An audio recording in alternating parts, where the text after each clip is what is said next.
आज इसे कहा जाता है लोकसभा के 2 चरणों के चुनाव संपन्न हो चुके हैं और ये 2 चरण का चुनाव तो मोदी की गारंटी लेकर घूम रहे थे और 2 चरणों के जो चुनाव हुए हैं और उसके जो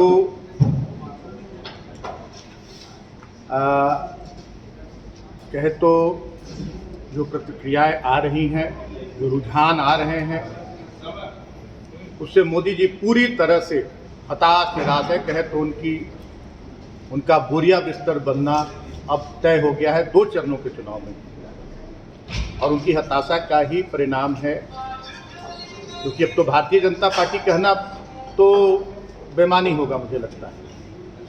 क्योंकि सभी लोगों की नैया मोदी जी के नाम पर ही पार हो रही है जो भारतीय जनता पार्टी के उम्मीदवार हैं।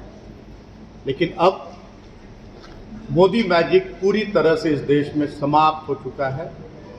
और उसका उदाहरण है ये 2 चरणों का चुनाव और उनकी हताशा का परिणाम कि अनर्गल बयानबाजी अब उन्होंने शुरू कर दिया।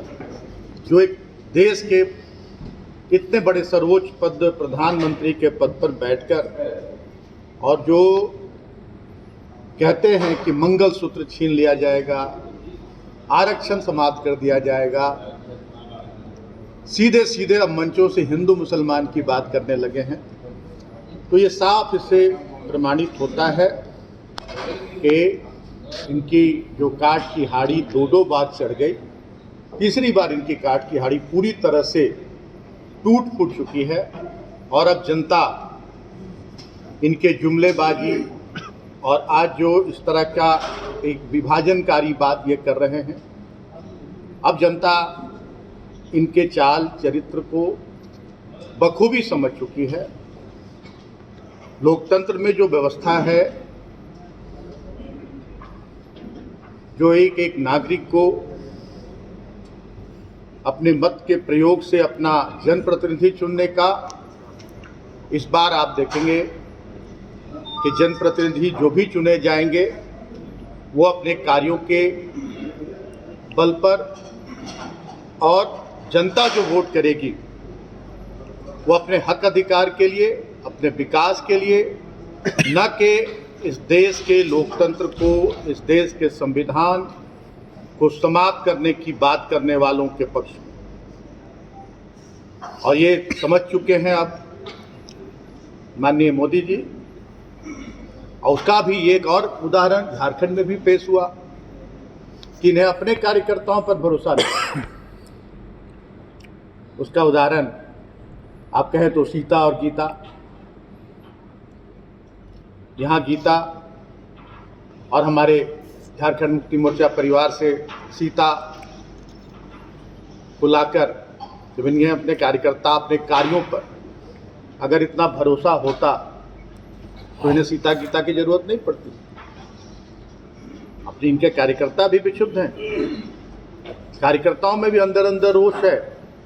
और उसका परिणाम वोट के समय इनके कार्यकर्ता भी बताने का काम करेंगे। कभी भी किसी भी मन से माननीय मोदी जी अपने 10 वर्षों के कार्यकाल का बयान नहीं करते हैं, बखान नहीं करते, क्योंकि उन्होंने 10 वर्षों में ऐसा कुछ किया ही नहीं जो वो जनता के बीच रख सके। सिर्फ लोगों को बांटना, ध्रुवीकरण, इसके अलावा जनहित में कोई काम नहीं हुए। चाहे वो किसानों के हित की बात हो, किसानों पर गोलियां चलाई गई, लाठियां चलाई गई, किसान अपने हक अधिकार की बात कर रहे थे। मजदूरों की स्थिति दयनीय है, बेरोजगारी